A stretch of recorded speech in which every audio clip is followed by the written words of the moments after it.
Hello అండి. ఎలా ఉన్నారు? ఈరోజు మనం మన లైఫ్‌లో పదే పదే చూసే మనీ ప్రాబ్లమ్స్ ఎందుకొస్తున్నాయో తెలుసుకుందామా? ఓ చిన్న స్టోరీ చెప్తా మీకు. ఓకేనా? రాధ అని ఒక పాప ఉంది. ఆ పాప చిన్నతనం నుంచి కూడా వాళ్ళ తాతయ్య, అమ్మమ్మలతో పెరుగుతూ వచ్చింది. వాళ్ళెప్పుడు ఏం మాట్లాడుకునేవాళ్ళు అంటే, ఎప్పుడు మనీ ప్రాబ్లమ్స్ ఫేస్ చేస్తూ ఉండేవాళ్ళు. ఇంట్లోకి ఏది తెచ్చుకోవాలన్నా ప్రతిరోజు కూడా వాళ్ళ ఇంట్లో ఎక్కువగా మనీ ఇష్యూస్ గురించే మాట్లాడుకునేవాళ్ళు. డబ్బు సంపాదించడం చాలా కష్టము.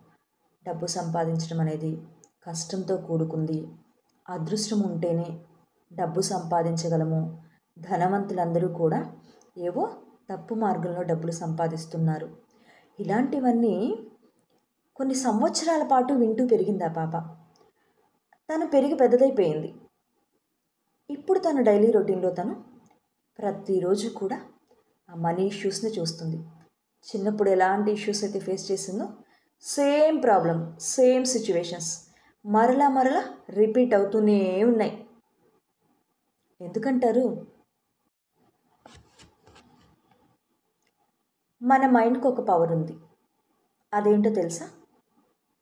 ఏదైతే మనం ఎక్కువగా ఆలోచిస్తూ ఉంటామో, ఏవైతే రిపీటెడ్‌గా మనం వింటూ ఉంటామో, వాటన్నిటిని కూడా మన సబ్‌కాన్షియస్ మైండ్ అనేది ప్రోగ్రామ్ చేసుకుంటుంది. మన మైండ్ పనేంటి? ఎక్కువగా మనం ఏ ఆలోచన చేస్తే దాన్నే తీసుకొచ్చి మన లైఫ్‌లో నిజం చేసి పెడుతుంది. ఇక్కడ ఆ పాప ఏం వింది? డబ్బులంటే కష్టము, డబ్బు సంపాదించడం కష్టము, అదృష్టం ఉంటేనే డబ్బులొస్తాయి. ఇలా వింటూ వచ్చింది కాబట్టి తన మైండ్ ఏం తీసుకుంది? డబ్బు సంపాదించడం కష్టము, డబ్బు సంపాదించడం కష్టము అని. అదే ప్రాబ్లమ్స్‌ని ప్రతిరోజు ఫేస్ చేయడం వల్ల సేమ్ రిపీటెడ్‌గా అదే ప్రాబ్లమ్స్‌ని తెచ్చి తన లైఫ్‌లో పెట్టింది. అలాగే మన డైలీ రొటీన్‌లో కూడా మనం చిన్నప్పటి నుంచి ఏవైతే మన సబ్‌కాన్షియస్ మైండ్‌లో ప్రోగ్రామ్ అయి ఉన్నాయో వాటిని పదే పదే చూస్తూ ఉన్నాం. మన చిన్నతనంలో మన పెద్దవాళ్ళు ఎవరికైనా అనారోగ్య సమస్యలు ఉన్నాయా?